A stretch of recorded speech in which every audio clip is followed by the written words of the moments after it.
in the Lone Star Land, with boots on my feet and dreams in my hand.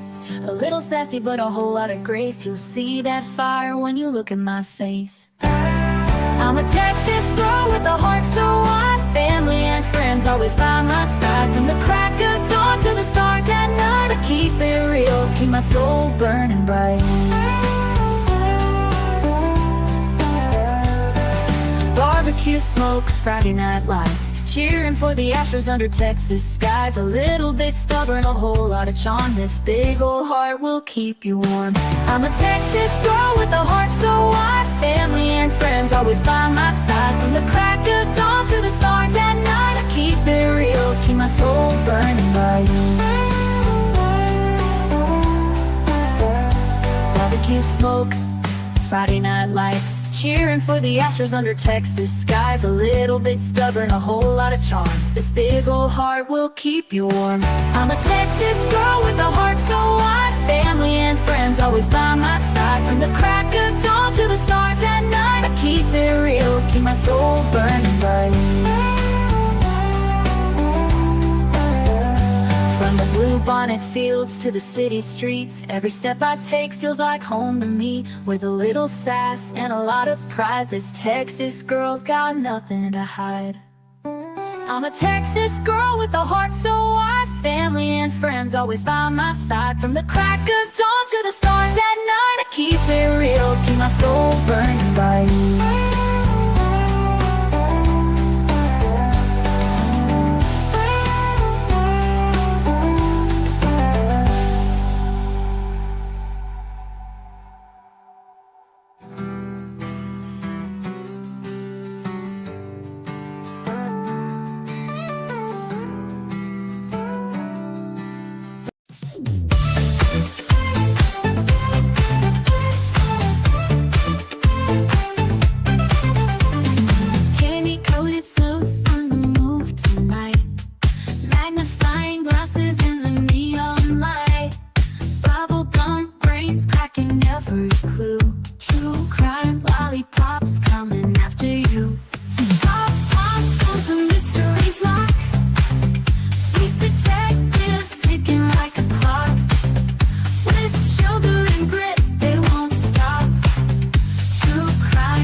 Gummy shoe prints, laid them down the street.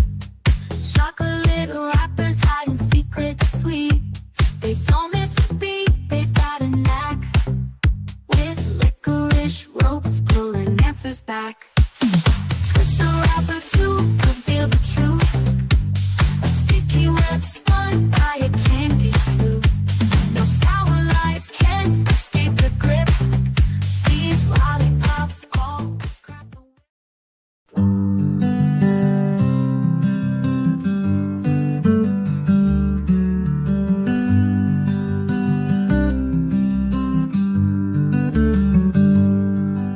Sebastian, sweet boy, where have you gone? The sun sets low, but we keep marching on. The wind whispers your name soft through the pines, a melody aching in these hearts of mine. Roads are endless, the nights are cold, but your story's a light we'll never let go. Where are you, sweet boy Sebastian? We're searching the hills, the rivers, the plains. You deserve better, oh you deserve better. And your army is fighting through heartache and pain. Your laughter once rang like bells through the air. Now silence just lingers, it's more than we can bear. We carry your memory, a flag in our hands. Through shadows and valleys, through shifting sands. The roads are endless, the nights are cold, but your story's a light we'll never let go. Where are you, sweet boy Sebastian? We're searching the hills, the rivers, the plains. You deserve better. Oh, you deserve better. And your army is fighting through heartache and pain. Your laughter once rang through heartache and pain.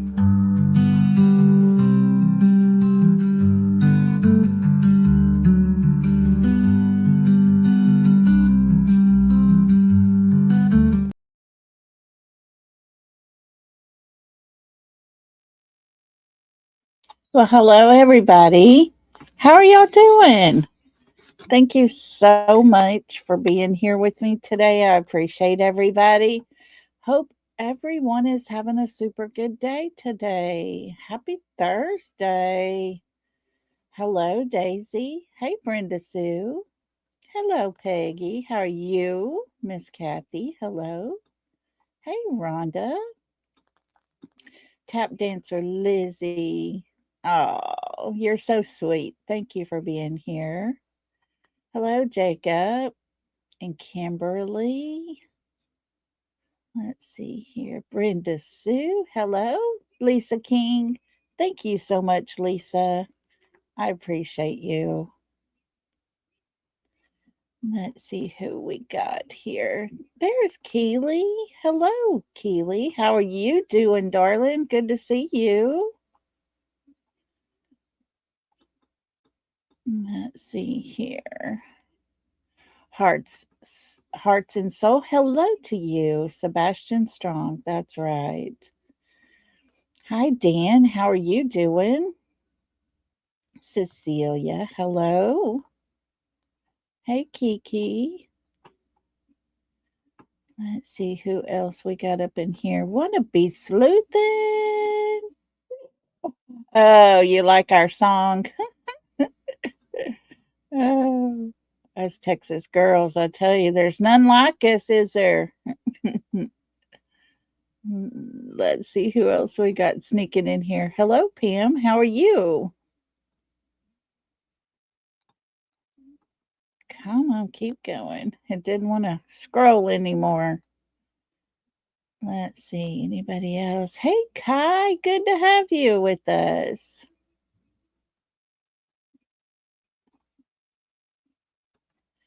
Hi, P. And Miss Ann. How are you? Watching all the way from Alabama. Hey, Jay Zolly. How you doing? So good to have everybody with us today. YouTuber, hello, hello. Hey, Sharon and Jacqueline, hello to y'all. Hey, Christy Smith, good to see you. Welcome to everybody, everybody. There's Aretha Bell. Hello, so good to have you with us. So glad to see you. And Belinda, hello. Texas Plain Jane, hello to you. Teresa, hello, hello. We got us a good house today. So good to have everybody. Hi, Diana. Good to have you. Thank you all so much for being here with me. I appreciate y'all. Hey, Ashley, good to have you. April, hello to you. We got our people gathered up. Y'all come on in, have a seat, and thank y'all so much for being here. Man, oh man, I tell you, if y'all hear me yawn, which will probably happen, please forgive me. I'm not bored with you guys. I think my B12 has bottomed out again. I had to dig around, find my B12 shots. But for the last several days, all I've done is sleep. I have absolutely no energy. And all I do is yawn. So if I do, please forgive me. I'm not being rude. Hope everybody's doing good today, being safe out on these wackadoodle streets of ours. Hello, Bobby. Good to see you. Thanks for being here, Bobby. But yeah, the streets are going cray cray. I tell you, just about the time you think everything's going to settle down, it doesn't. Gets even worse than before. But you know what? Let them go after each other all they want to. I've always said when things are done in a bad way, it will eventually come out. It always does. It always did. Good always wins. You just have to give it time. And slowly things are starting to come out. People are starting to tell on each other. I know, Brenda Sue, it is hard to believe anyone anymore. I agree with you. It is so hard.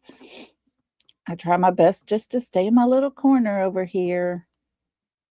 Hey, cat lady, good to see you, beautiful. But yeah, I just kind of stay over here. Have been staying away from all of it. It is a hot mess, I tell you. But I'm only concerned about Sebastian.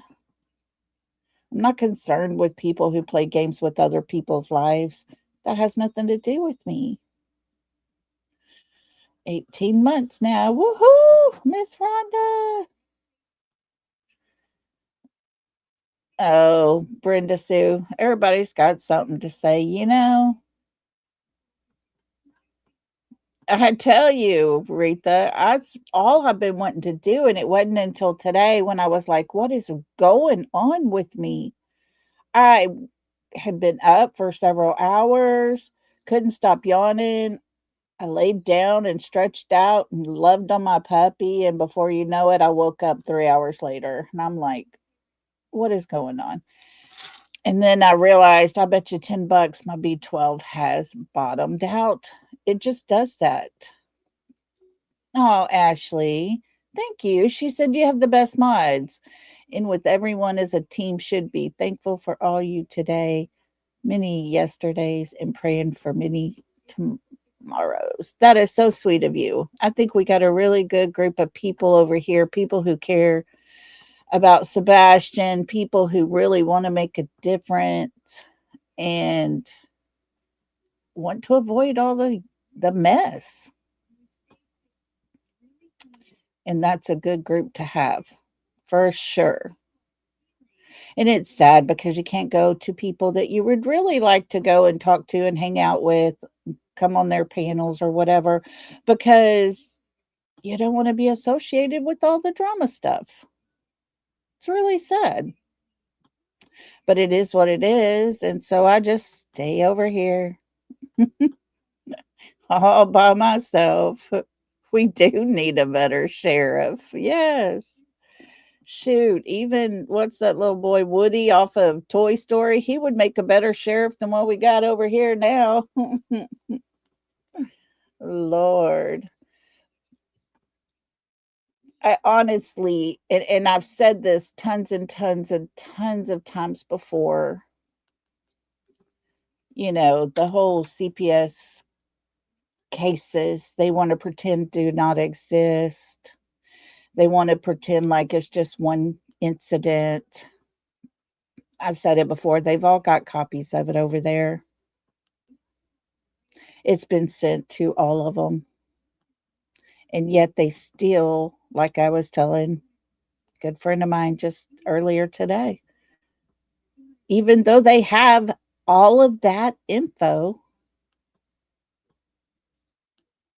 they still support the two people that caused those CPS reports.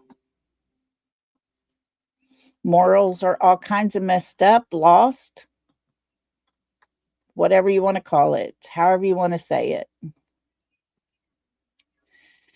I believe some are starting to pull away from their so called buddies. Things are being put out. Receipts are starting to be shown. And of course,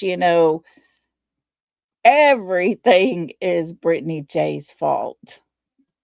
If you don't listen to her, I understand, but seriously, everything that happens, they throw back on her, and it is absolutely insane, idiotic, crazy.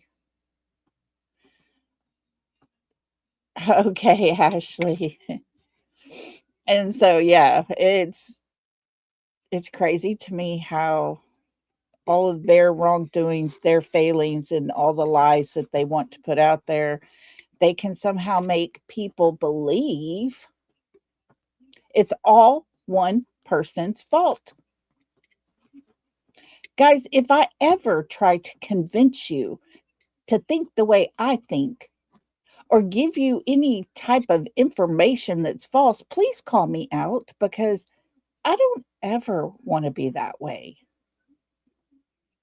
I've always told y'all I'm going to be upfront and honest with you 100%, and even though sometimes some things I say it might make you upset or mad or something, I'm just giving you my opinion. It is. It's absolutely ridiculous. Yep. Mind games. That's it, April. It's just mind games. It is a cult like mentality that is happening before our very eyes. It's crazy. Insane crazy. You know, look at, let's just put it back out there again, this whole rumor that got started about me and Seth being an item, a couple. I hadn't even met the man. Never saw him a day in my life outside of being on a YouTube screen. How is it that I supposedly have now gotten pregnant by him? But yet I had a hysterectomy in 2000. Make that one make sense. But nobody cared to even look into details or consider the possibilities. Right, Kiki? Airmail, baby. Whoop, whoop. We got a new trend. They don't even think for themselves.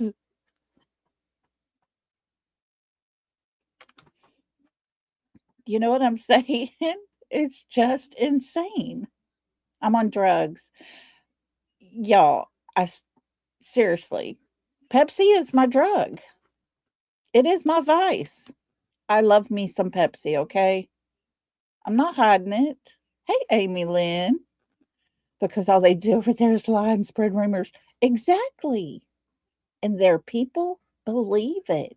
They don't even look into anything. Now, if I hear something, I'll go check it out. I'm going to go look into something.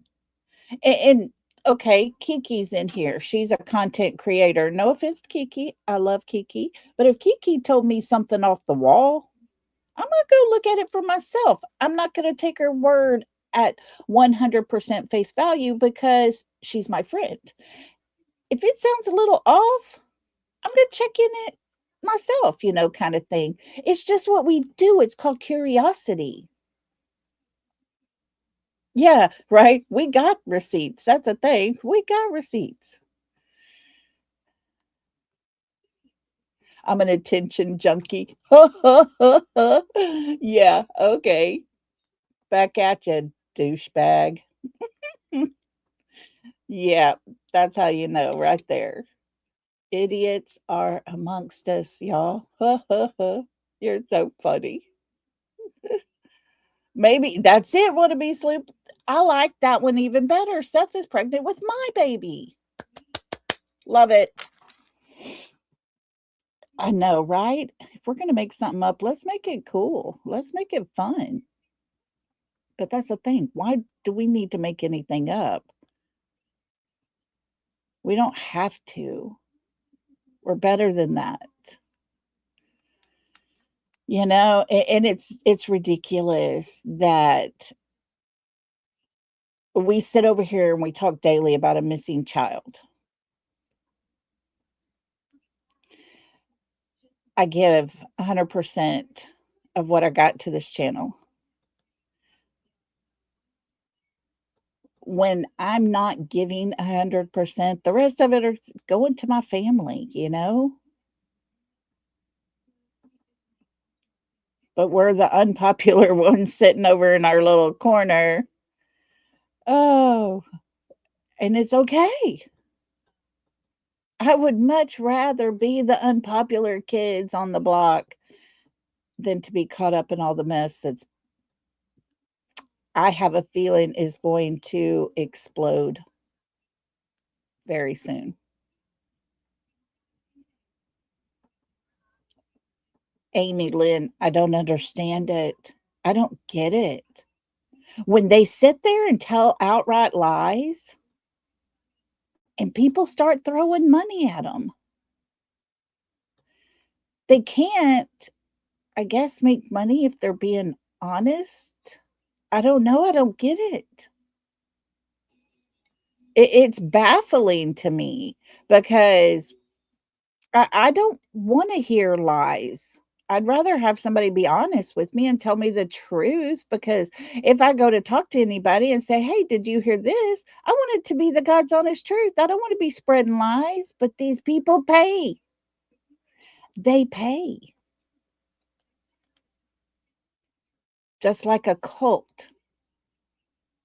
Just exactly like a cult. They pay.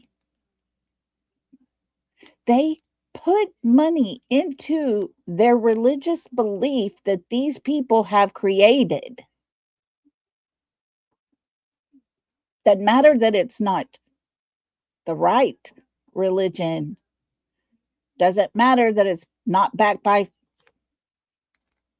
any types of receipts. They pay to be told whatever it is they want to hear. Cecilia, look at you. Cecilia gifted a membership. If you were that person that got the membership, please tell Cecilia thank you, because that was so sweet and gracious of her. And to our newest member, welcome to the South. Welcome, welcome to the South. We break that good stuff down. We got enough to go around. So can I get a hey in this house?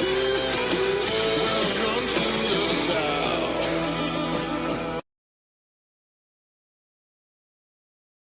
Welcome to our newest member. And thank you so much, Cecilia. That was so sweet of you. Super duper sweet.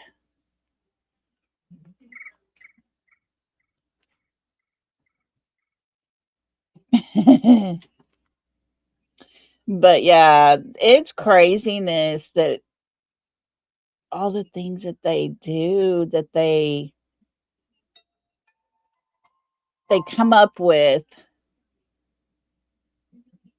If the people that follow them had a mind that they could actually use. I don't know. I hadn't heard from TJ today. I don't know. We'll have to check in on her. She may be busy. But if they had a mind of their own, they would be able to kind of put up a red flag, you know? It's not hard. They either don't care or just in it for entertainment, not caring. This is real life for some. That's it, April. I'm telling y'all. They're going to push and push and push until somebody can't handle it anymore. They're not going to stop. And it's sad because should that ever happen, should a certain person ever not be able to handle any more and something actually happened, like I've said in the past, they will be the ones to say, "Oh, that ain't our fault. She did that. She made that choice." That's the kind of people we're dealing with here because they haven't done nothing, right? Oh, there you go. She's helping her niece set up a trailer. There you go. Yeah. Well, I can't expect my mods to always be here at my beck and call. Yeah. I've told every one of them they have their own lives to live too. So, anyways, well, I hope everybody's doing well. I hear there's still snow going in some places, or still getting snow, still cold. We're up in the 60s. It's back to another normal Texas day. Oh, but yeah. Yeah, that's it. Didn't get to make Kiki's earlier today. I fell asleep. I'm telling y'all, I have been exhausted, tired. My body just said, done. Time to rest, I guess. I don't know. But, oh, Kiki says, I'm over the snow. Oh, goodness. Over weekend, 3 days in a row, wind chills -27. Oh, my goodness. Miss Rhonda said it was 4 this morning. Woo! Bobby said, I'm standing on the heater trying to get warm. Oh, no, they put out a dangerous cold. Oh, good golly. Oh, look at there. Thank you for those sweet words, Ashley.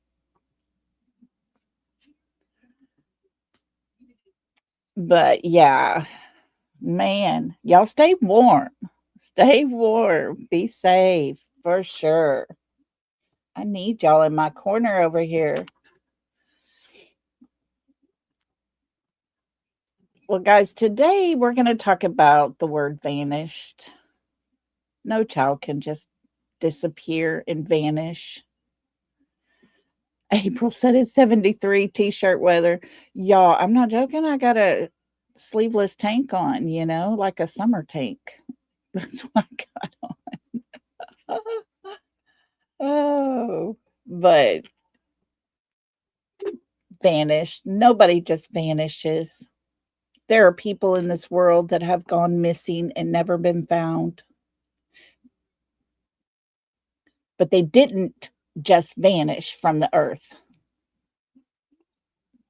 Hey, Cheryl, you stay warm with all your snow flurries. Many people. Oh, Bobby says, we may be freezing here, but we're in your corner, Lolly. Oh, yay, Ashley. We look forward to having you with us too. There are several known cases of people who have disappeared and have never been found. Look at Natalie Holloway. Her body has never been found. She went on vacation, spring break to Aruba. She's never been seen since. That's been years and years and years ago. But she didn't just vanish off the face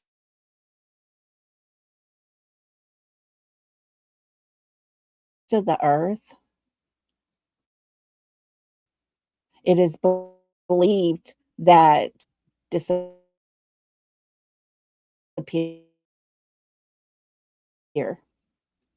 Oh, thank you. Wait. Christopher Proudfoot tells us how Sebastian walked out onto his front porch and just poof. Always wanted to be a ninja. He became one because he just stepped off and disappeared into the night. Not possible. It's not possible for someone to just vanish. Houdini, who did all of those years of magic tricks and illusions and all the things,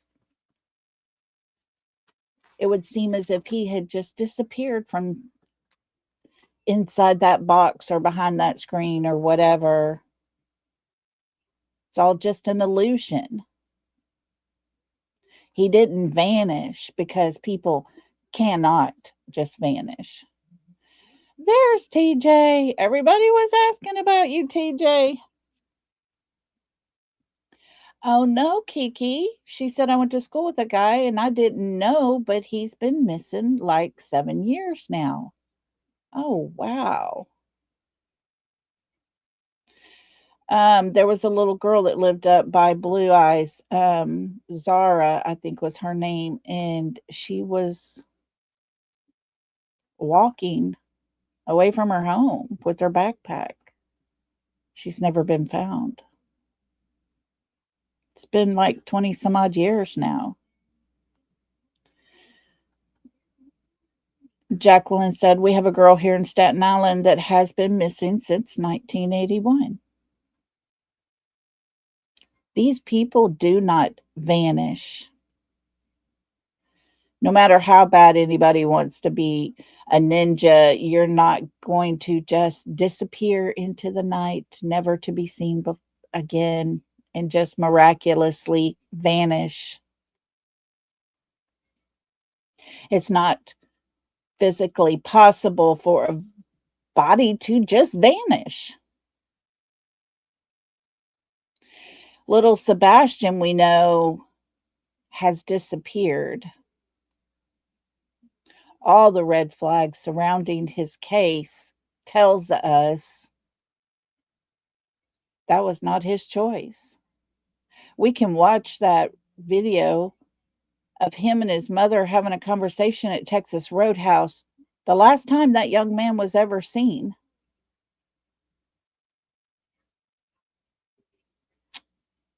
And it wasn't a good conversation. You can only sit here and imagine what might be said at that time. We have someone that is working on interpreting that video, that conversation. We'll talk about that here pretty soon, but his body language tells us something wasn't right. Something wasn't right. And yet, Sebastian's nowhere to be found. His mother tries to tell us that, hey, I don't know why he went out that front door. Why did he have to go out that door? His stepfather tells us the only door that would be logical would be the front door.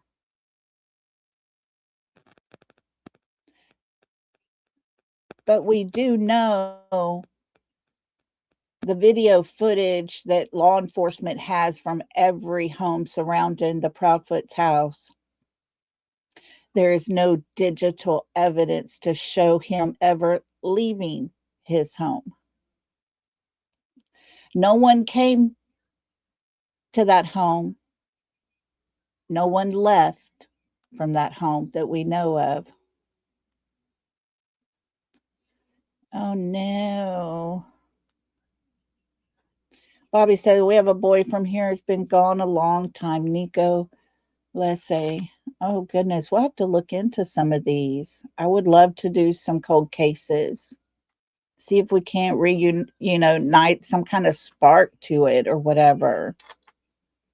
Yeah, she never said which door. Christopher Proudfoot's the one that said he walked out his front door. But, she says, I don't know why he walked out that door. Oh, wow. Bobby said they found his truck in Tennessee. Huh. Very interesting. I'm writing that name down real quick, guys. Hold on. We're going to look into. I'm going to see what I can find. But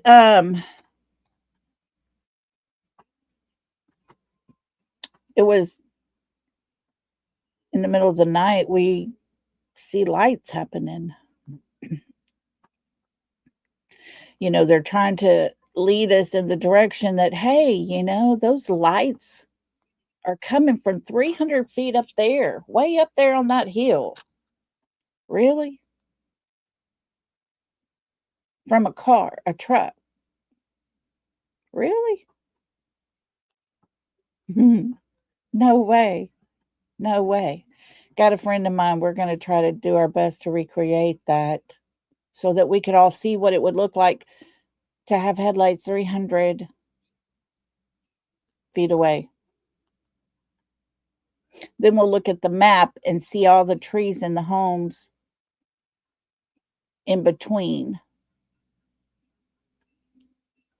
I know, Patty says, can you imagine living your life not knowing where your child is? What a nightmare. To me, I think that would be the hardest thing to ever move on from, because you would constantly be in that panic mode. Every time you saw a child that looked like yours, you would instantly think, oh my God, is that him? Is that him? Is that him? And your heart would probably race. You know, I see people to this day that remind me a lot of my son, and I get my breath taken away for just that quick moment. But my mind and my heart knows my child's not walking around somewhere.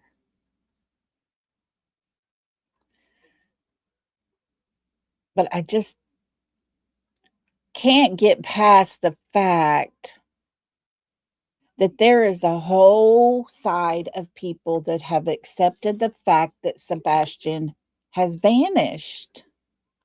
Just vanished. His mother and stepfather put it out to us in a way as, you know, he might come back when he's 18. We'll wait and see, kind of thing. I don't want to wait another year. I don't want to continue to just sit here and accept that this child vanished, because it's not possible for a child to vanish off the face of the earth. He's somewhere. He is physically somewhere. Whether he is alive or no longer alive, Sebastian is somewhere.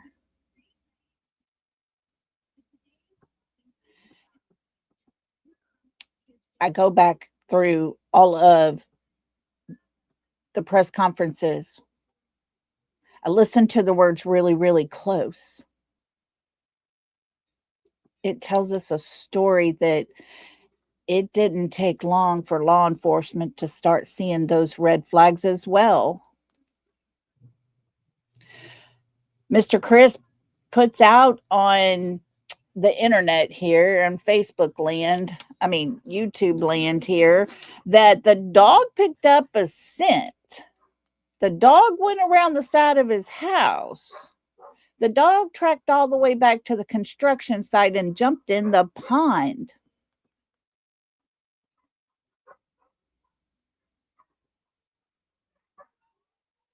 Can y'all hear my dogs howling? My son left. Every time he leaves, these daggum dogs do this. Oh, Lord. Anyways, there was a dog over in the construction site walking around, just walking, caught a scent close to the retention pond, and then went into the water. It didn't that dog didn't follow a scent from that house. Law enforcement even tells us there was no scent of Sebastian's found. Oh Lord, Kiki, I'm sorry. These dogs, they just kill me, man. They will start barking. And it's because my dog, or my son's dog, every time he leaves, his dog will howl. Well, that makes all the other ones start, and my dog, thank goodness, does not join in. But you know that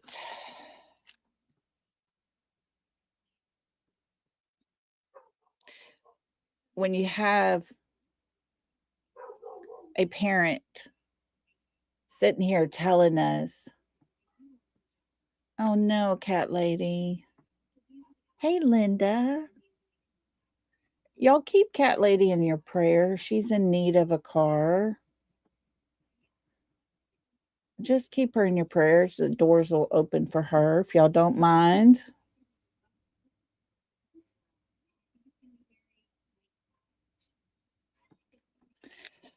So, Bobby, you do think it was her? I've been looking and I've got a message into Tony to ask him. So, I hadn't heard anything yet. Yeah, Diana, I bet every one of us in this room knows of a missing child that's not been found yet. There's so many, so many. And Sebastian is one of those. Little Summer Wells turned 10 years old yesterday. We don't know if she'll ever be 5 years old or if she will actually now be 10. We don't know. She's one of those. And so, oh, you don't know. Okay.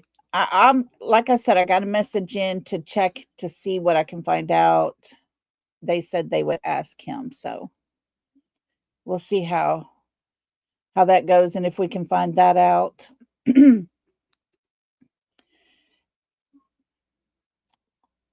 But when you have a parent telling you things that supposedly happened, things pertaining to a dog that supposedly picked up a scent trail, and then you have law enforcement come out and tell exactly the opposite. The dog did not pick up a scent of Sebastian's. It tells a story. Starts to evolve into its own little story that even law enforcement don't believe these kids that Sebastian has just vanished.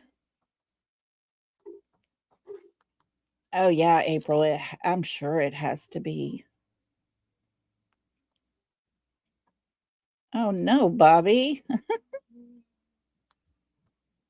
I think so, TJ. I'm thinking that dog was somewhere close to Katie, got her scent, and I think that's exactly what we are finding out.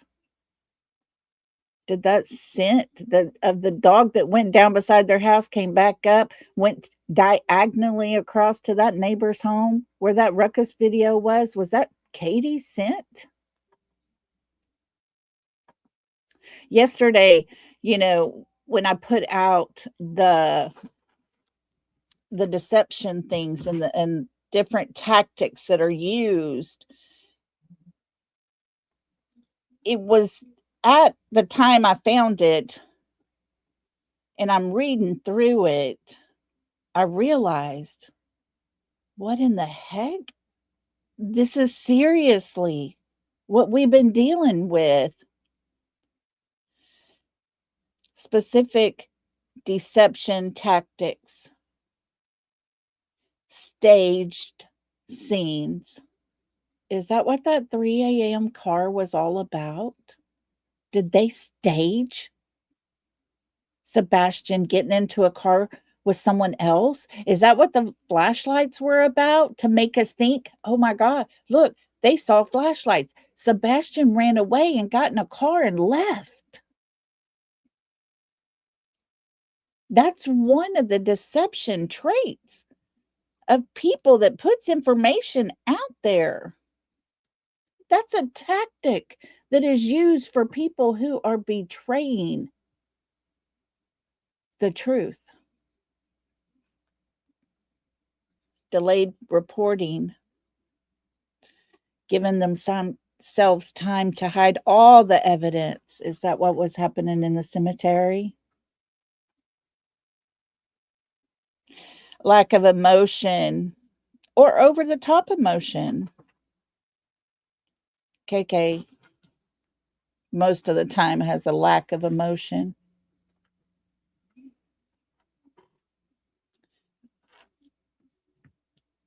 Sebastian didn't leave and poof, vanished off into the night, into the elements of the earth, and be absorbed into the atmosphere because it's not physically possible. It just makes me angry when we sit here every day going over all these things, listening, writing things down, studying our notes, going back and re-looking into everything we've ever done and the whole process it takes to try to figure out where could this young man be. And yet his mom, she just continues to tell a different story every time she talks. Every time she talks. Yeah, Linda, people don't vanish without a trace. I'm honestly starting to think that Sebastian never made it home and he was well outside of that search radius, probably by the time Katie got there to her house, pulled in her driveway, into her garage, and shut her garage door so that nobody could see whether Sebastian got out of that car or not. Planned tactics.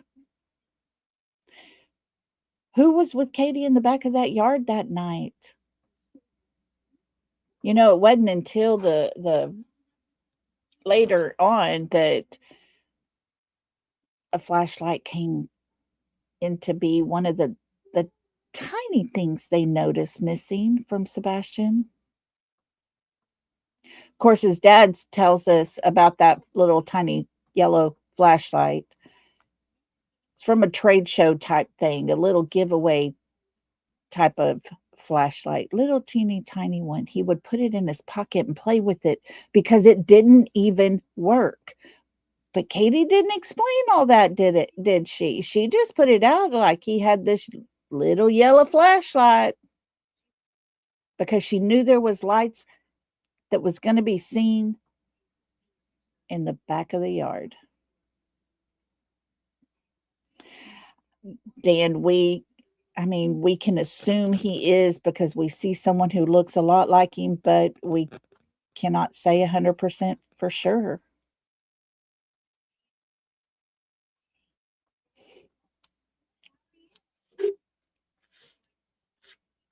You know, you can take Texas Roadhouse like Dan's asking, was CP there? We don't know. Thank you, Daniel, so much. Daniel says justice and prayers. Sebastian gets found safe. Thank you for that. That is sweet of you. But we can go in, dive into that Texas Roadhouse. We can find all kinds of people that look very, very, very similar to people related to that family. Exactly, Texas Plain Jane. That light, that little tiny light wouldn't have put out much at all. Miss Kathy says, Lolly, one of the last pictures you showed gave me cultish vibes. Yes. Yes, yes. I know exactly which one you're looking at or thinking of. Yes. And so, yeah, April, I agree with you. It's time for another press conference. And why haven't they cleared Seth? I keep asking that. What could it be that is keeping them from clearing Seth? Because Seth could go ask another team to come in and take over the case.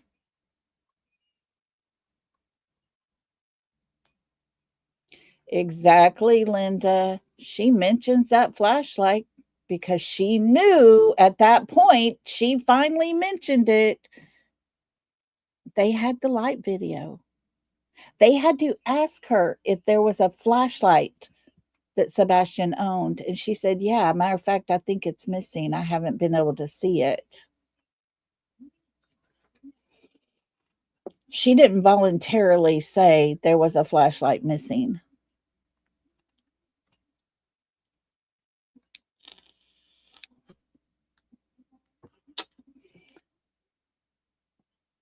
But when you stop and you put everything down on paper in orders that they're happening, friends, you clearly see a pattern here that Sebastian did not just vanish. Not only is it physically impossible for him to poof, vanish into the night air, his disappearance was not his choice.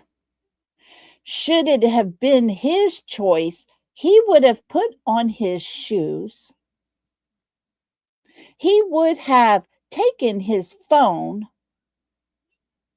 He would have taken his switch, because, guys, these are all the things that his parents have told us that are the most important things to him. He didn't go outside barefooted. His mother even said he would wear socks sometimes to take out the trash. He didn't go barefooted. He didn't take off his socks before he went outside. He wore his socks. We even saw a picture of him in the swimming pool with his water shoes on. A swimming pool, not a lake, not a creek, not a muddy bottom. A clear, crystal clear swimming pool, and that boy had shoes on. That tells you a lot.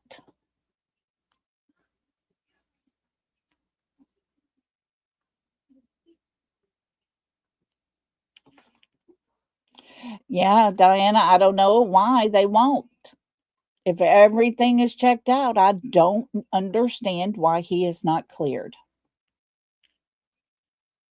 I just, guys, we have to realize this. Him not being cleared is probably stopping him from doing a whole lot of things.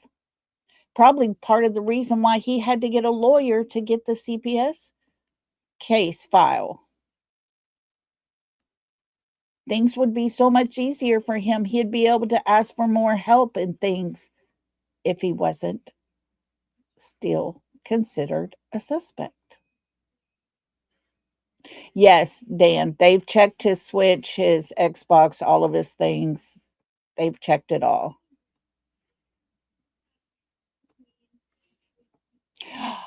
That's right. Yes, yes, yes, Valley Gal. Thank you, thank you. When I read that, it was like ding, ding, ding in my head. Yes, Nina Glass was that lady's name. And she has passed away, I believe. But that's who it was, Bobby. That's who it was. Because I always thought about Nina Gomez is who I thought it was at first. And I'm like, what? But no, it's Nina Glass. That's who it was. That's it. That's it. So thank you for that, Valley Gal. That helped a bunch. Yeah, that did help a bunch. But if Sebastian was leaving his home on his own, and it was his idea and his plan, he was going to disappear into the night, never to be found again. That young man would have a coat on. He would have took probably snacks, loaded up in his backpack. Probably would have took a blanket with him. He would have took things. He would have took his phone so he could have called his dad. He would have called his grandmother in Texas or something, somehow, some way. That young man would make contact with someone that he trusted. But you see, we're supposed to believe that this 15-year-old autistic young man, most autistic children have sensitivity issues, one way or the other. that he is going to go out and walk through the woods, sides of the roads, all up in the grass along the houses and everything, so he's not seen on camera, barefooted. The end of February. Cool evening. Okay, Linda, that sounds good. I'll be looking for it. But that's what we're supposed to believe because that's what his mother and stepfather want us to believe. Then they turn around and tell us, oh, but he doesn't like to go outside. He don't like to get dirty. He don't like bugs. So which one are we supposed to believe? If he don't like to go outside, he don't like to get dirty. But yet you want us to believe he walked out of the house barefooted? There's only one way I honestly believe that would happen, and if it would have been that he had to run out of that home in fear for his life. Oh, but wait, we don't see him running anywhere on any cameras. None. Don't forget the one camera that would have caught every single thing that happened in the backyard of the Proudfoot's home didn't get turned in till much, much, much later. Time enough to completely wipe out certain time frames and delete it.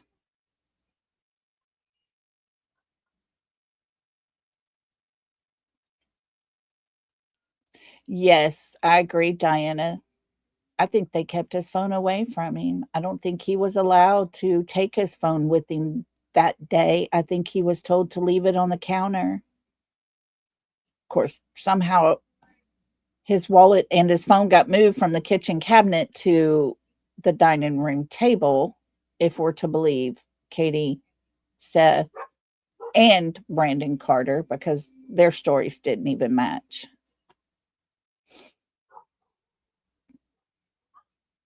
There's too many red flags in this case for us to believe all the things that's been said.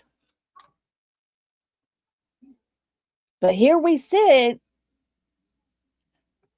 listening to the words that his mother and the words his stepfather is trying to shove down our throats as if we're ignorant people and we can't put two and two together. Oh, Lord, them dogs are howling again. I'm so sorry, y'all. Yeah, he likes shiny things. This is the mother that we listened to for 45 minutes talking about her child, describing her child. Let us learn who her child is. And her words continued over and over and over was, well, um, um, mothers don't have to stop and think about anything when it comes to their child. You remember every single detail of your children's lives.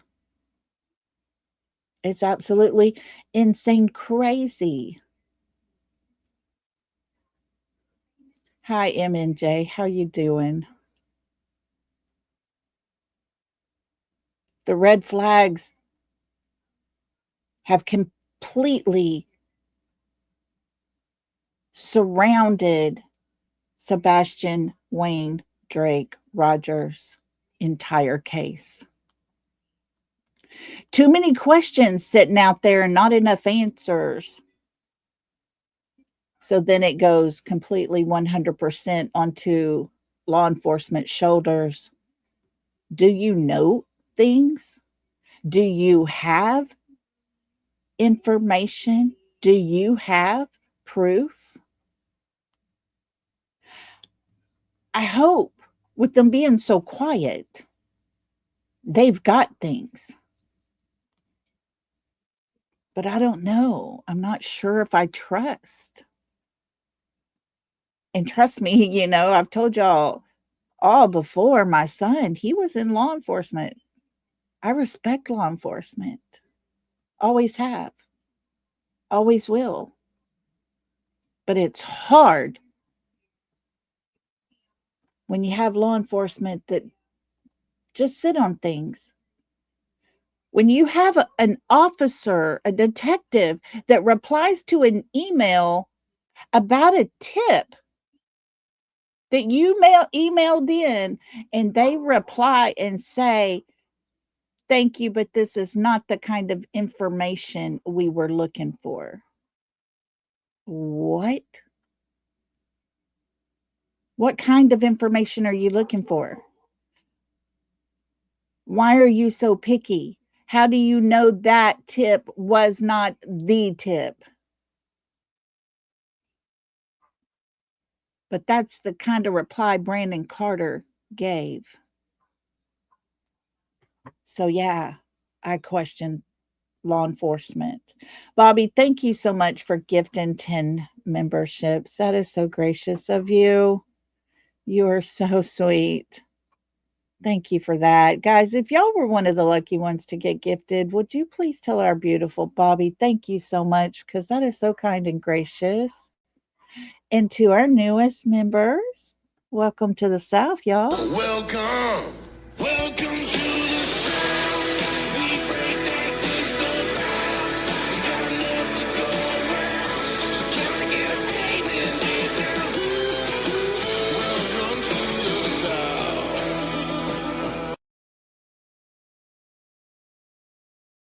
Welcome to our newest members. And thank you so much, Bobby. I love and appreciate you.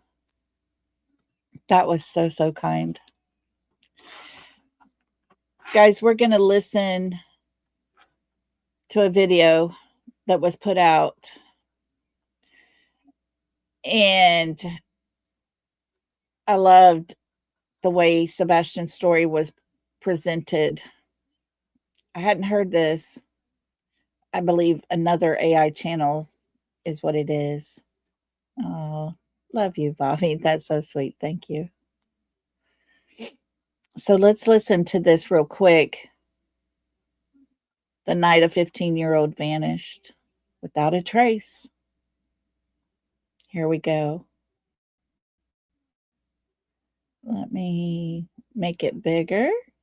I got it sped up just a little bit. And before we get too far going, as everything froze up, there we go. Let me get my copyright banner put up because we're going to use fair use on this. Oh, I'm tired of StreamYard being so glitchy. Makes it difficult. I don't like difficult. Here we go. Let's try this.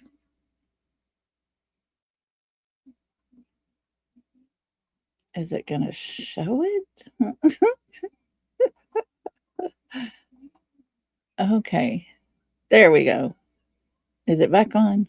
Oh, it took it off. I'm going to have a fight with StreamYard before this is over with, y'all. There's our copyright banner, and we're going to play just a tiny little bit of music in the background because we want to respect everyone. And here we go. This is here. Let me back out so everybody can. Oh, let me back out.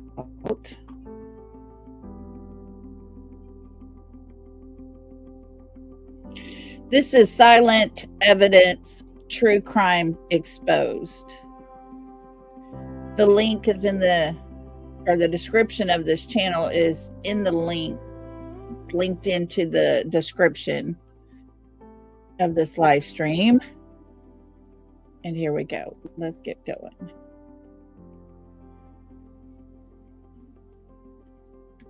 Some disappearances announce themselves. They come with noise, with panic, with witnesses who remember a moment when everything changed. Sebastian Rogers' disappearance did not.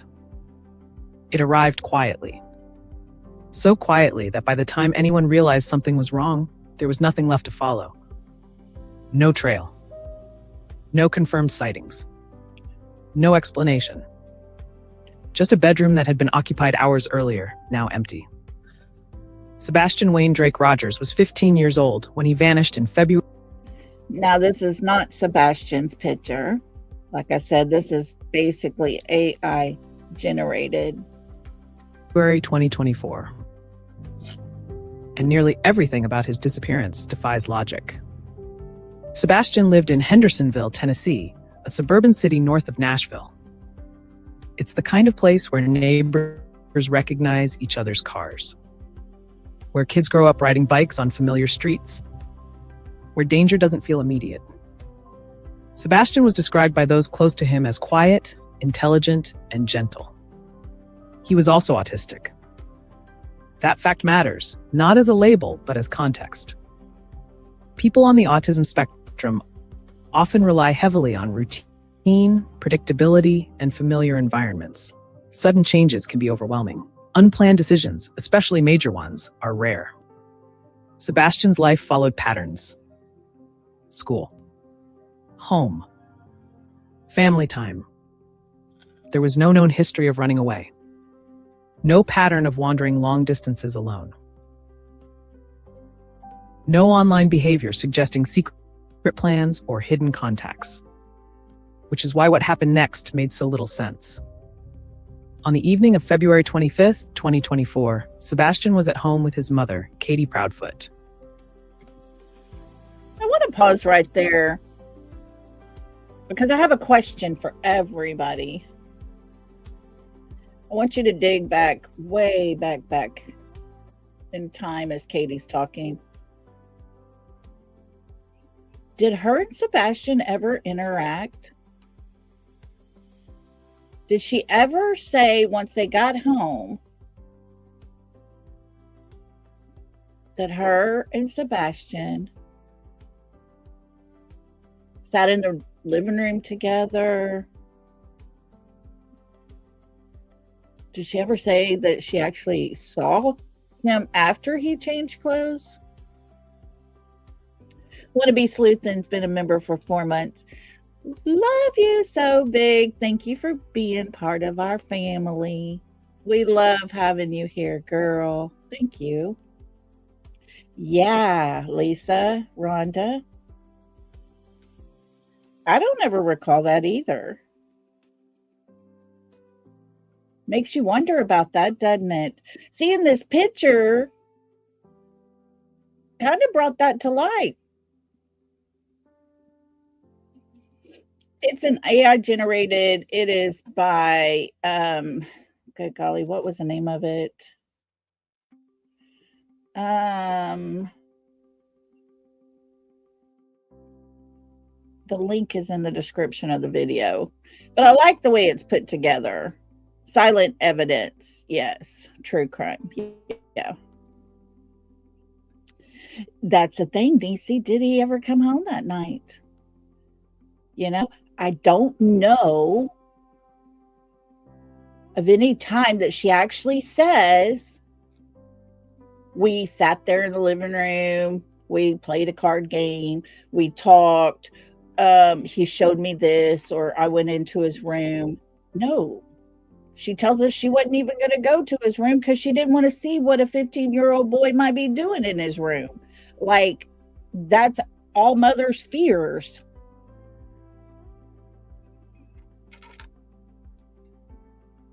You know what I'm saying? She never, ever, that I can remember, say they had any type of interaction face to face. Just wanted to put that out there because I don't think this scenario sitting in front of our face right now may have ever happened. According to statements later given to authorities, the night was normal. No arguments. No distress. No unusual behavior. Sebastian went to bed sometime between 9 o'clock and 10 p.m. There was nothing to suggest that this would be the last time anyone would see him. No bag packed. No clothes laid out. No phone charging nearby. Just a teenager going to sleep. When morning came, Sebastian was gone. His bed was empty. His room showed no signs of struggle. You look at this bedroom. This isn't just a generic setup here. If you notice on the nightstand, there's a phone charging. Sebastian never had that luxury, I don't think. I think his phone had to stay in the kitchen on that cabinet charging overnight. I'm not sure that he was ever allowed to have his phone in his room with him. A broken window. No forced entry. What he had not taken immediately raised concern. Sebastian left behind his phone, his wallet, money, extra clothing, old shoes. Investigators later noted that a small yellow flashlight may have been missing, but nothing else. For a 15-year-old, this is unusual. And his yellow flashlight was even tinier than that. The kind that would fit in your pocket. Because that's what his father told us. Not his mother. She just said a yellow flashlight. A small yellow flashlight. She didn't say it was extra tiny. For a 15-year-old with autism, it is deeply alarming. This did not look like a planned departure. It looked like an absence. Law enforcement was notified quickly. In missing child cases, the first hours are critical. Every minute without direction increases uncertainty. Authorities began searching the immediate area around Sebastian's home. Neighbors were contacted. Nearby streets were canvassed. Backyards, sheds, and wooded areas were checked. Nothing. No one reported seeing Sebastian leave. No one heard anything unusual during the night. As concern grew, so did the response. It was as if Sebastian had simply disappeared from inside his own home. Local police were joined by search and rescue teams, volunteers, canine units, the Tennessee Bureau of Investigation. The search radius expanded. Fields, wooded terrain, creeks, drainage areas. Eventually, over 44,000 acres would be searched. That's not... Guys, 44,000 acres. And not a sign of Sebastian, who we're supposed to believe left his home and walked away. That young man would have been found. Had he walked away from his house on his own, he would have been found during that search. But nothing, not even a scent. No digital evidence at all. Not a typo. 44,000 acres, without a single confirmed trace. Tracking dogs are often one of the most effective tools in missing person cases. They follow scent. They detect disturbance. They narrow down direction. In Sebastian's case, they found nothing usable. No clear scent trail leaving the home. No direction of travel. No indication of where he might have gone. This immediately complicated the investigation. Because when dogs can't establish a trail, it often suggests one of three possibilities. The person never left the area on foot. Environmental conditions disrupted scent. Another factor removed or masked the trail. None of those possibilities offered clarity. Drones were deployed. Helicopters scanned from the air. Thermal imaging was used in areas where a person could be hiding or injured. Still nothing. No heat signatures. No heat signatures except for the mannequin. The mannequin, a plastic figure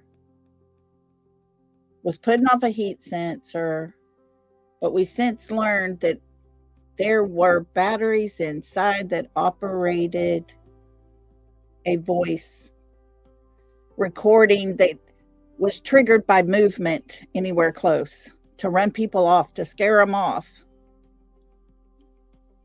44,000 acres, absolutely nothing. No movement. No evidence of someone lost or injured in the surrounding terrain. At this point, investigators faced a troubling reality. Sebastian had not simply wandered into nearby woods and collapsed. Experts familiar with autism spectrum behaviors have noted several critical concerns in this case. Individuals with autism may be less aware of environmental dangers, have difficulty asking for help, become overwhelmed in unfamiliar settings.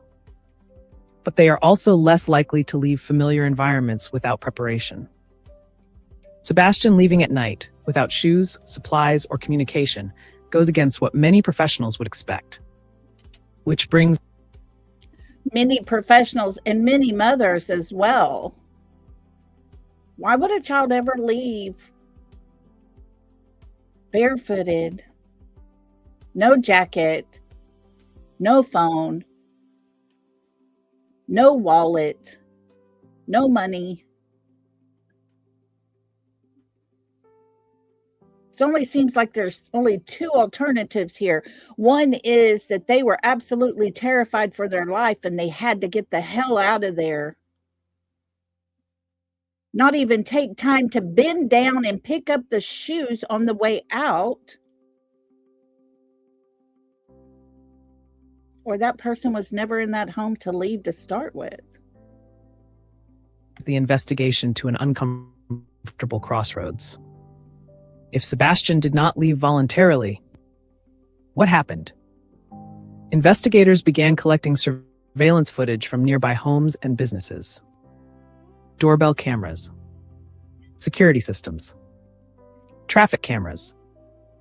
Every frame was reviewed. One early rumor suggested a figure in a green hoodie might be connected.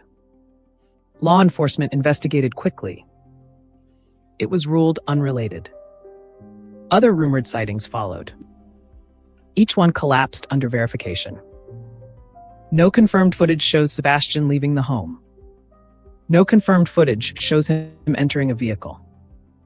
No verified sighting places him anywhere after that night. As days passed without answers, Sebastian's disappearance gained regional and national attention. An Amber Alert was issued. The FBI officially joined the investigation. A reward of up to $50,000 was announced for information leading to Sebastian's location. Despite the attention, nothing broke the silence. No credible tips. No solid leads. No direction. The case began to settle into something far more dangerous than mystery. Stagnation. Sebastian's father, Seth Rogers, refused to remain passive. While law enforcement continued their work, Seth took his own action. He traveled. He searched. He spoke publicly. He pleaded directly with the public. He expressed frustration, not with individual officers, but with the absence of answers. Time passed. Weeks turned into months. Sebastian remained missing. As the search continued without progress, questions inevitably arose. Not accusations. Questions. How does a teenager vanish without leaving evidence? Why was there no trail? Why were there no sightings? Why did technology offer no clues? Investigators did what they always do in such cases. They examined every angle, including the family. In every missing child case, there is a moment when the search outward slows. Not because investigators stop caring, but because there is nowhere new to look. When no evidence appears in the environment, no trail, no sightings, no physical clues, the investigation turns inward. To timelines. To statements. To the people closest to the missing child. This is not an accusation. It is a procedure. And in Sebastian Rogers' case, That moment arrived quietly. Sebastian's family Every person in Sebastian's life has had to been looked into to remain fair to his case. Everybody had to be looked into. I'm pretty sure they all have been. Whoever is involved in the disappearance of Sebastian is holding every bit of information as close to them as possible. was questioned multiple times. Investigators reviewed the timeline of the night, morning discovery details, who was present in the home, any changes in routine, any prior concerns or conflicts. Authorities Oh, wait, did y'all hear that part? Let's go back just a tad. Any changes in routine? Any prior concerns? Any prior concerns or conflicts? What? Kind of like way too many reports being filed abuse-wise? And the fact that Sebastian was about to testify? That could be huge, guys. Or conflicts. Authorities have stated publicly that the family cooperated with investigators. No evidence has emerged suggesting family involvement. Family's been very cooperative. They've told their story. It doesn't mean that police actually believe their stories. It doesn't mean that police has confirmed everything about their stories. It just means that we've asked them questions, they've answered. Law enforcement doesn't have to tell us if they believe them or not believe them. And I'm praying they don't believe them, especially Sebastian's mom. No arrests have been made. No suspects have been named. This distinction matters. In high-profile cases, public suspicion can grow faster than evidence. But to date, law enforcement has not indicated that Sebastian's disappearance resulted from actions by his parents. And still, the lack of answers created space for speculation. As weeks turned into months, law enforcement made a quiet but significant decision. Sebastian's case was reclassified as a criminal investigation. This did not mean a crime had been proven. It meant investigators could no longer reasonably treat the case as a runaway, an accidental disappearance, a simple wandering incident. The facts no longer supported those explanations. Sebastian did not leave behind the indicators typically seen in voluntary departures. And the absence of evidence in the surrounding environment suggested something more complex. In today's world, disappearances are rarely complete. Phones ping towers. Cameras capture movement. Digital footprints remain. Sebastian left none of that behind. No phone location data. No app activity. No last messages. No GPS records.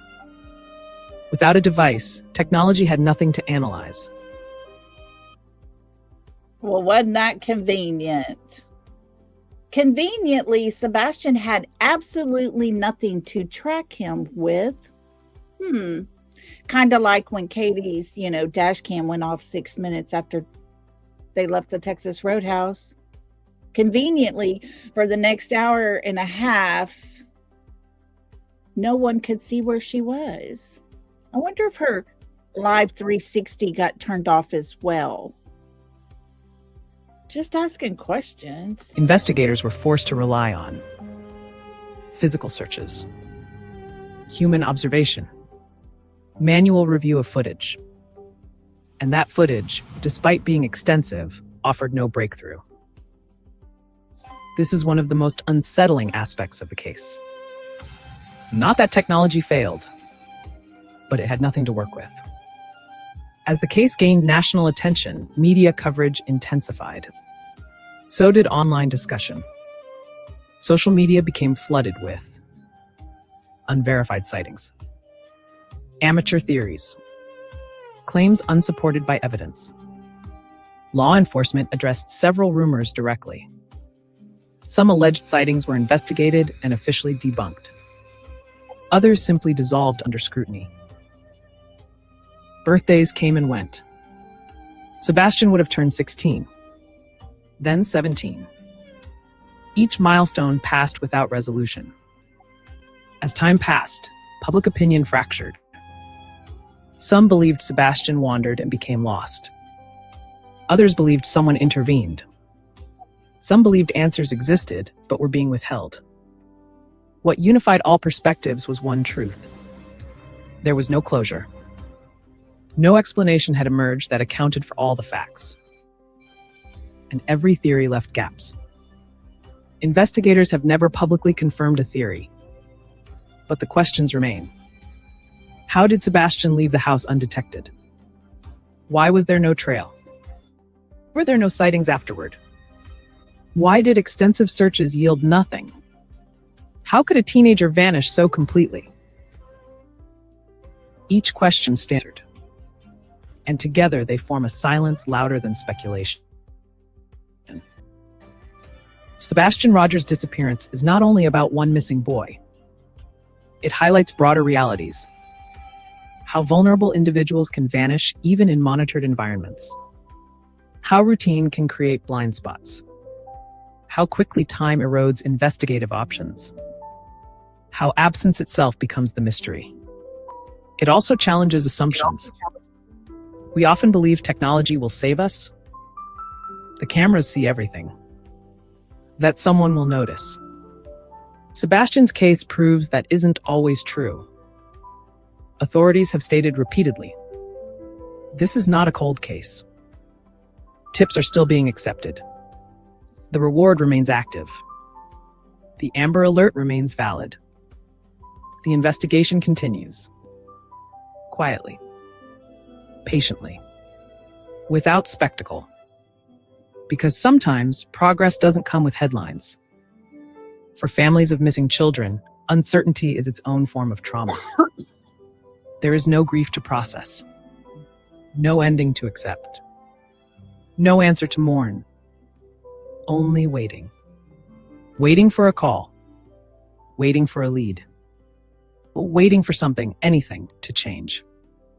Sebastian's family lives in that space. So do investigators. So does the community. In many long-term missing person cases, resolution comes from one of three things. A witness remembers something years later. Someone comes forward with withheld information. New evidence is discovered by chance. Sebastian's case may follow that path. Or it may not. But as long as it remains active, hope remains possible. Sebastian Rogers went to bed one night in February 2024. He never woke up to the life waiting for him. There were no signs. No warnings. No clear moment of disappearance. Just absence. And until that absence is explained, this case remains unfinished. Not because people stopped searching, but because the truth has not yet surfaced. Thank you for watching Silent Evidence, True Crime Exposed. Don't forget to like, subscribe. There we go, folks. Sebastian's story is unfinished. Completely unfinished. At no time can we sit here and say, well, it's gone cold. I don't believe that.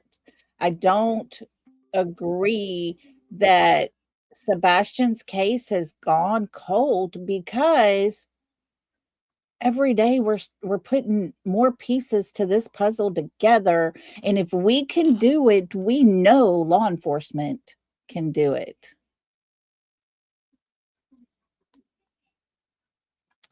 That's right, Retha Bell. She says, no matter your age, if you have a lead, call FBI. And in another state, it's time. Just call. Make that call. It is beyond time. Sebastian deserves so much more than he has ever been handed at this point. I loved how that was very well put together.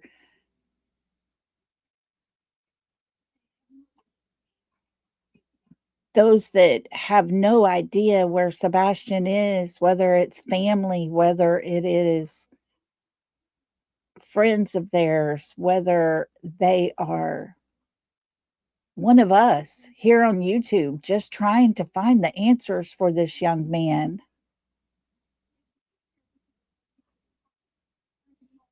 We just sit in limbo every day. Many of you probably wake up and check your phone just to see if there's a new update. Anything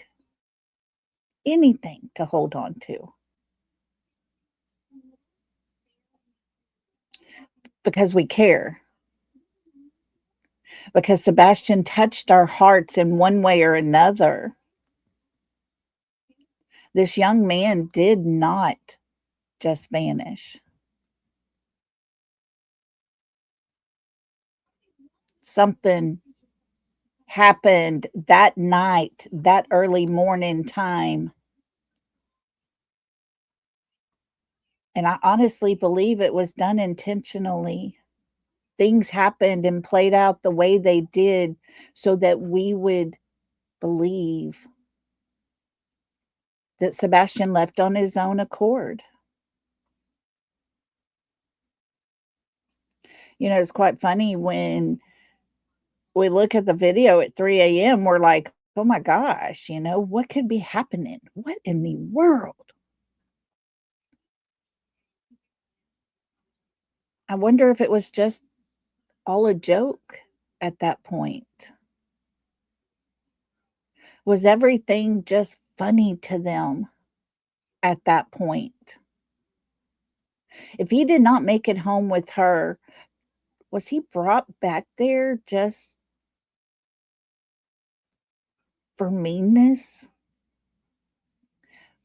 Was he in that car with her when she pulled in the driveway and then they just drug him off and someone drove away with him?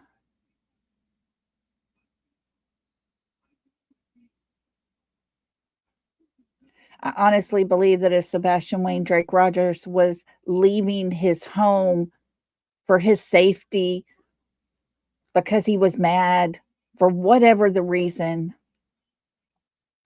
I honestly believe that if what his mother tells us is the God's honest truth, that she was asleep,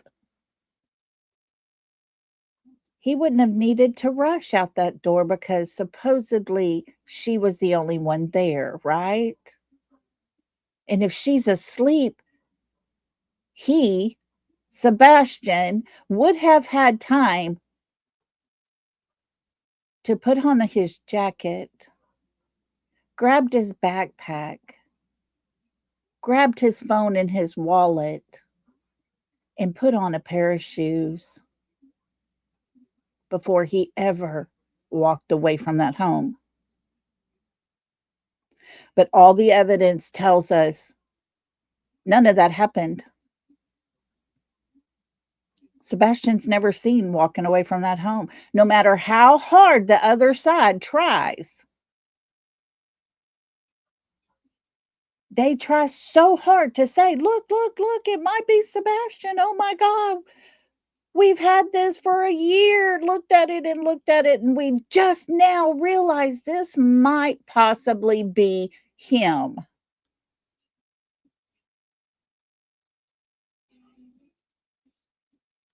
It's disgusting because those people have no respect for Sebastian. We, strangers to Sebastian, have more respect for this young man than his mother, stepfather, and the man they hired. I don't even want to call him a PI. Their media distraction person. That's it. That's it, Lisa. 100%. Either way, whether he made it home or not, they made him disappear. I agree with you 100%. Can't help it, but that's exactly how I feel. And it's their words that makes me go there. Can't help it. But when you have a mother who can't tell the same story 2 times in a row, she adds in and takes away and all the things that changes the whole entire dynamic of it. The truth never changes. But yet that's what we've been dealt. A mother who's told us 6 different versions of that crucial timeline.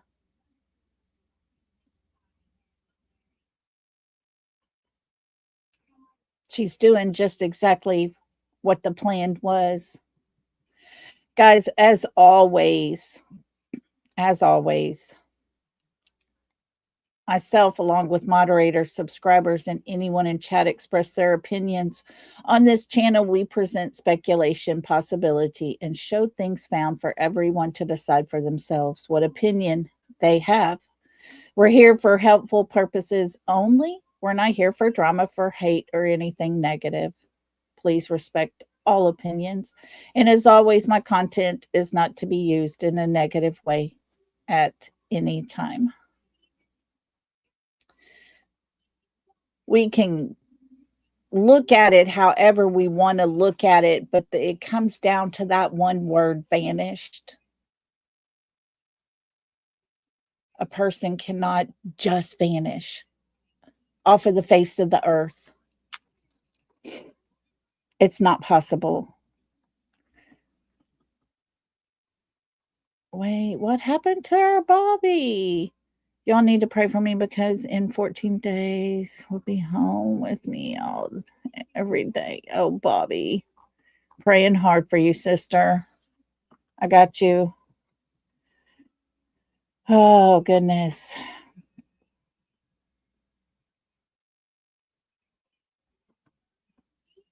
Goodness.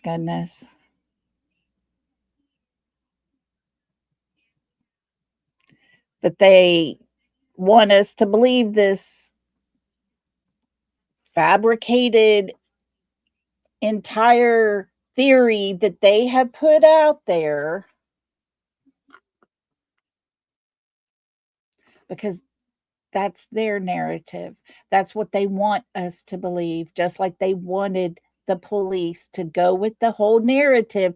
He ran away. They put him out from the very get-go as a runaway. No other option about it. He just left out that door. I don't know why, but he just left. Really? Everything was great, you said. He even went to bed on time. And we're supposed to believe he just got up and ran away? Although he's never been known to do that before, but we're supposed to believe that's what happened to him. And you took a whole dadgum 1 to 3 minutes to look for him? Well, bless your little heart. Bless your heart. Give me a break. We saw how you looked for your son while you're driving in your car with your windows up.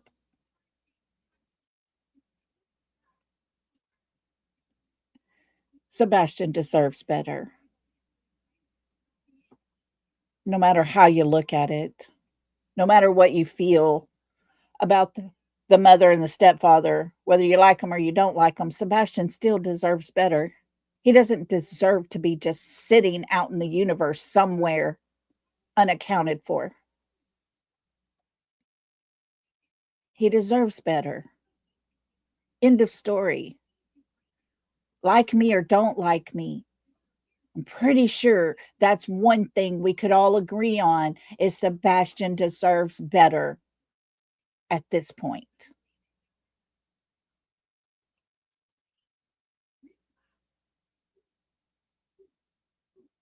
It's not many more days and his 2-year anniversary date will come up. Lots of people will be gathering in remembrance and honor of Sebastian and remembering that day, that horrible day that that call was made. Could have, Dan. She very well could have. Lots of things are up in the air, you know. But as people come to gather together in respect and love for Sebastian, I'm assuming there won't be many holding their breath that his mother might show up for him. Who knows? She may have a vacation planned that day. She may be on the beach somewhere. Who knows? Who knows? Because at this point, I'm tired of trying to figure out KK, his mother. Grief comes one way, and that's with a complete, shattered, broken heart. How you deal with it is up to the individual. But when it comes to losing a child, not knowing where your child is, living in that tortured state of unanswers, no answers, where, why, when, who, all those things. You don't leave and go on vacation. You don't leave a pair of shoes, a blanket, and some snacks on your front porch just in case he comes home. That says more about you than it does about Sebastian all day, every day, KK. That's a fact. Guys, I appreciate y'all being here with me today. I listened to that story that we just listened to, and I thought it was very well put together and it summed it up. Sebastian's story, he just vanished. But we all know you can't just vanish from the face of the earth. You can vanish from a location, you can disappear, but you physically have to be somewhere.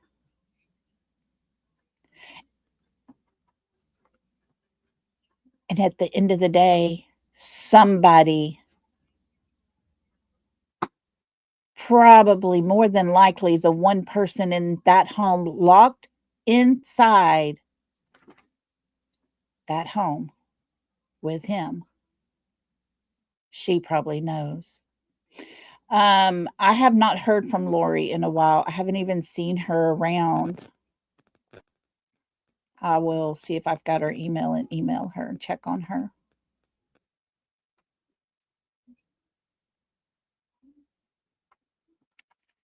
I will. Guys, I appreciate y'all being here today. Y'all hang in there. Be careful out on these streets. Come back tomorrow. We'll talk some more. We got some more stuff to discuss. But at the end of the day, Sebastian's missing. Where is he? The big question. Where is he? Oh, does she change her name to Blessed in Florida? She might have. It's worth looking into.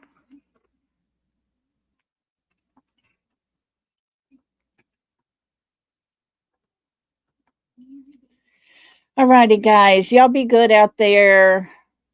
Like I said, thank you for being here. Thanks for everybody that's contributed. Thank you for just being you guys and showing up. I appreciate y'all. Oh, I tell you, I love you guys so, so much. Y'all be safe. And until tomorrow, love and hugs, everybody. Good night.